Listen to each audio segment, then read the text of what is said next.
voudrais néanmoins vous indiquer une notion de prudence. Je crois qu'il faudra conserver tout au long de l'élaboration que vous ferez de la politique concernant la stratégie de vaccination. C'est premièrement, pour l'instant, nous ne disposons que de communiqués de presse de la part des industriels. Nous ne disposons que de communiqués de presse de la part des industriels. Nous attendons avec impatience, et en tant que scientifique, j'attends avec impatience des publications scientifiques. J'attends avec impatience des publications scientifiques.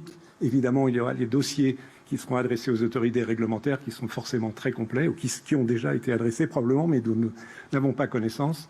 Deuxièmement, par définition, le recul à ce jour sur l'évaluation de la sécurité et l'efficacité de ces vaccins ne dépasse pas 2 à 3 mois. La sécurité et l'efficacité de ces vaccins ne dépassent pas 2 à 3 mois, donc c'est encore bref, même si c'est très significatif.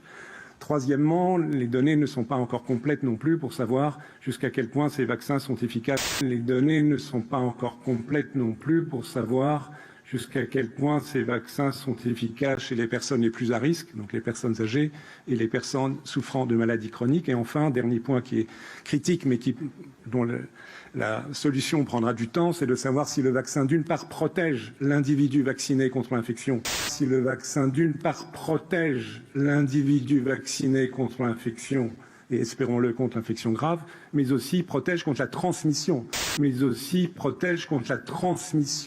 Ce qui permettrait de briser la chaîne de transmission et plus rapidement arriver à voir la pandémie se résoudre. Et il faudra plusieurs mois probablement pour avoir ce dernier type d'information.